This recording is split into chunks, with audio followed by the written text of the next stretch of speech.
Welcome back to the Financial Exchange. Joining us now, right in studio, is Governor of the United States Virgin Islands, Bryan Jr. Joining us today to talk about the Virgin Islands and get our listeners educated a bit on what's been going on. Fresh off his throwing of the first pitch last night at Fenway. Welcome to Boston. Thanks for joining us. And let's start there. I know the United States Virgin Islands was doing a lot with Fenway during Frozen Fenway, and seemed to be promoting more, sports tourism on the islands itself. What are you guys trying to do in terms of drive tourism to the Virgin Islands right now? So, I've been coming. Good morning, by the way. Yeah, good morning. I kind of jumped right in. Boston from about 2007 when I was labor commissioner. Our region is out of Boston. Yeah, and it's really a goodwill trip to all the Bostonians, especially everybody in Massachusetts. Such horrible winters. I have come to save your day. Yeah. Bring you to the place where it's 82 degrees to 84 degrees all year round, where you can play golf, where it doesn't get dark 4 o'clock in the afternoon. Well, you don't have to twist the knife there, Governor. I was on stage with Governor Healy yesterday at Select USA, and was talking about how great it is to be in the Virgin Islands. We're attracting workers, millennials, 5 minutes from the beach. She was just on cue. She says, people like snow too. Had to defend herself a little bit there, huh? And plus you have all of these great universities here in Boston, but it is a relationship that we're nurturing. We want to see more Bostonians in the Virgin Islands, St. Thomas and St. Croix and St. John. We think that it's such a great place, and the partnership should extend beyond tourism to business too, because Boston has just such great universities and people, But last night was about sports, and it was, it blew my mind to be out there. Of course, I was a little nervous. It was like, don't chuck it. Don't chuck it. I think I bounced across the plate in the strike zone. It counts. It counts. Yeah. As a marketer, as a politician, I was looking for an edge. I thought it would be better to kind of like knock somebody out with a pitch or something, because then you're on really ESPN. Sends home the message. Yeah, exactly. You're on ESPN. Yeah. If the Virgin Islands governor would be playing it, it'll go viral, and so we get more tourism that way. More people are like, where's the Virgin Islands? It's a place where you throw bad pitches. So, obviously, I think, for anybody that's been looking at tourism, 2022 must have been a big reopening year for the Virgin Islands, although I know you guys were still busy during the pandemic. Right. But looking at 2023 and 2024, what are you excited about in terms of moving forward here on the tourism and the business side of the Virgin Islands? Well, this year we opened up 2 major resorts in the Virgin Islands. Really? Formerly the Frenchman's Reef Marriott. This is a hotel that regularly stays at 80 to 90% year-round occupancy, and it has been closed since the hurricane. It got considerable amount of damage. Totally redone. And then the Morningstar Resort, which is also close to that property, is also opening as well too. So we have, within the next 2 years, we have about 600 to 800 rooms more opening up in the islands. So that's what I'm really excited about, because we've been having real shared economy business with the Airbnbs. Sure. They've been ringing us. But it's driving up the cost of rent, so we want to get tourists back into the hotels, Sure, and there's some serious benefits of staying in the hotels. Absolutely. It's pretty nice if you're going on vacation to not be worrying about cooking your own meals. I can attest to that as a father of 3 children.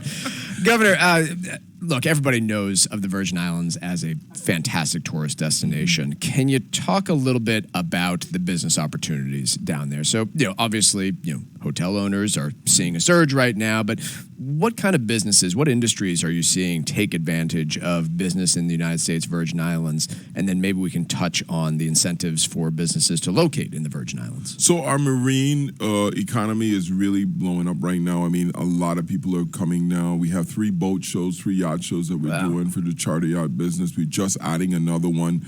And what we really want to do, we're looking at creating tax incentives for boat sales in the Virgin Islands. So if you're a marine manufacturer and you selling boats out of the Virgin Islands, we can forgive your state taxes 100% and reduce your federal income taxes 90%. We're also looking at shipyards. We have a study going out now. As more and more resort properties become part of the eastern coast, southeastern coast of the U.S., they're looking for places where They can have boats repaired. They can have them inspected. We have a significant amount of property on the island of St. Croix. We recently opened up a free trade zone, and that's why I went to Taiwan. I was recently in Taiwan. Yeah. So a couple of things we're looking at. We're looking at how do we bring in foreign product from the Caribbean and reassemble it and ship it to the U.S. as U.S.-made products, as well as a broader world, such as Taiwan. So, the president is really hot on all the superconductor chips coming to the United States. We're looking at other businesses that are either supporting those businesses or maybe ancillary businesses that can come to the Virgin Islands. You bring in your products with no custom duties. We can reassemble those products and ship them out as U.S. products to the mainland. Because of we are not covered by the Jones Act. So the Jones Act says that only U.S. ships can sail from a U.S. port to a U.S. port. So we've been running into that with things like natural gas deliveries here in the Northeast. Why it's so expensive is because U.S. flagged ships must deliver the nat gas from places like ports of Louisiana up to the Northeast. So that doesn't cover the Virgin Islands? It doesn't. So we can sail a ship, a foreign flag ship from Louisiana to the Virgin Islands or from the Virgin Islands to any U.S. port. And that's huge for us because it's so much cheaper. So marine is something I can say that we're looking at, but we're doing big things in energy too. I think as governor, the legacy I want to leave is cheap and affordable and reliable energy. In the Caribbean, energy costs are 4 to 5 times what it is on the mainland. Going to renewables, by the next 2 years, I think we'll have more renewables than we have demand. Wow. So I'm looking forward to that as well too. When we talk about those incentives, and it can be a big move for any business to relocate anywhere in the country. But there's questions that people have with the Virgin Islands in particular. Can you talk about the infrastructure that's there? So I think people are oftentimes surprised to hear that internet accessibility and businesses hooking up into high-speed internet, very accessible and solid infrastructure and labor forces on the Virgin Islands, from what I understand. So transportation is a huge thing. We have direct access we have 2 airports. St. Croix has one of the longest airports in the United States, the runway, and it's within a mile of the industrial zone. When you talk about internet or the underwater broadband cables that connect North America and South America actually land in St. Croix. So we're doing some expansion on our internet system and creating free internet opportunities for all our residents wherever you go, beaches, parks, whatever. But for businesses, it's true that reality will be there too. In terms of workforce, we passed a law now that every single Virgin Islander who graduates from a Virgin Island high school goes to the university for free. Wow. So we're probably the only state or territory in the union that has free college education. Our vocational training is free as well too.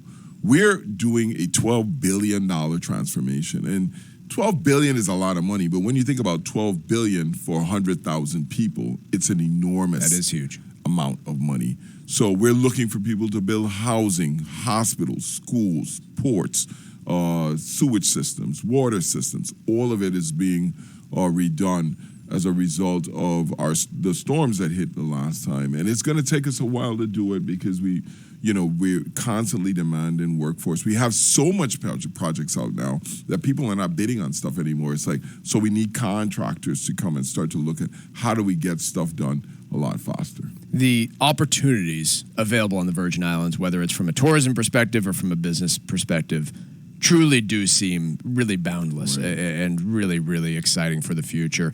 I know there's a lot more information on specifically if people are interested in economic development. There's the USVI EDA.org website where they can go and get some information. Tourism, visit USVI.com. Anything else you want to point out to listeners just about the Virgin Islands and visiting at any point in time. We're heading into the summer season, I guess, and not a lot of people think about summer in the Virgin Islands. But can you talk to us about tourism during the summer in the Virgin Islands? Oh, well, tourism has been on fire, and, the rates are a little lower in the summer, so it's a good time to come, especially for families. And our tourism has been on fire since COVID. People just want to get out, and recession or not, they just want to get out, and that's good. We pray for cold winters, because the more colder the winter, the worse the winter, the more people we see on our beaches. Darn right. Lastly, I would like to say, I don't want to leave out, we just legalized recreational cannabis in the Virgin Islands. There is an opportunity that I'm working on to set up patent bases for cannabis products in the Virgin Islands, which would allow you to build your own business in the States for that patent and return that money to the Virgin Islands 100% state tax-free and 90% federal income tax-free. Wow. So we're working with mechanisms now to also roll into those dollars into the economy, because, a lot of people who have dispensaries and stuff have a lot of money, have a lot of problems putting those into the bank.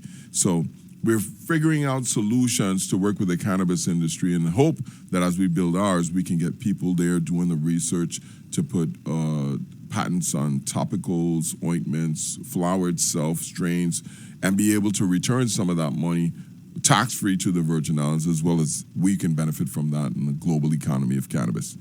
Governor Albert Bryan Jr. from the United States Virgin Islands joining us today on the Financial Exchange. Talk to us all about those beautiful Virgin Islands and the opportunities that abound there. Governor, thank you so much for joining us. Really appreciate it, and I'm sure we'll be talking again soon.